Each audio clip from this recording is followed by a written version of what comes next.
ലോകം ഇനി കാൽപന്തിന്റെ മാന്ത്രിക ചുവടുകളിലേക്ക്. 2026 ഫിഫ വേൾഡ് കപ്പിന്റെ ഉദ്ഘാടന മത്സരത്തിനായി അസ്റ്റക്ക സ്റ്റേഡിയം ഒരുങ്ങിക്കഴിഞ്ഞു. ആദ്യ മത്സരം മെക്സിക്കോയും ദക്ഷിണാഫ്രിക്കയും തമ്മിലാണ്.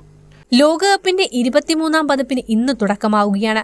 മെക്സിക്കോ, കാനഡ, അമേരിക്ക എന്നീ രാജ്യങ്ങളിലായി 16 സ്റ്റേഡിയങ്ങളിലാണ് 2026 ഫിഫ ലോകകപ്പിൽ പന്തുരുളുക. മെക്സിക്കോയിലും കാനഡയിലും 13 മത്സരങ്ങൾ വീതം, ബാക്കി 78 മത്സരങ്ങൾ അമേരിക്കയിലുമാണ് നടക്കുന്നത്.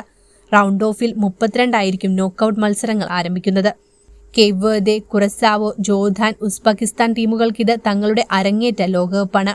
ഇതോടെ ലോകകപ്പിൽ പങ്കെടുത്ത മൊത്തം രാജ്യങ്ങളുടെ എണ്ണം 84 മാറും. ആകെ 1248 താരങ്ങളാണ് ഇക്കുറി ലോകകപ്പ് ഫുട്ബോൾ മാമാങ്കത്തിൽ ബൂട്ടണിയാൻ ഒരുങ്ങുന്നത്. അതിൽ ലോകകപ്പ് കളിച്ച് പരിചയസമ്പത്തുള്ളത് 357 പേർക്കാണ്. 891 താരങ്ങൾ ലോകകപ്പിലെ അരങ്ങേറ്റക്കാരാണ്. കളിക്കാരിൽ 200 താരങ്ങൾ ഇംഗ്ലീഷ് ക്ലബ്ബുകളിൽ നിന്നുള്ളവരാണ്. ജർമ്മനിയിൽ നിന്ന് 109 താരങ്ങളും, സ്പെയിനിൽ നിന്ന് 86 താരങ്ങളും, ഇറ്റലിയിൽ നിന്ന് 71 താരങ്ങളും, സൗദി അറേബ്യയിൽ നിന്ന് 49 താരങ്ങളുമാണ് എത്തുന്നത്.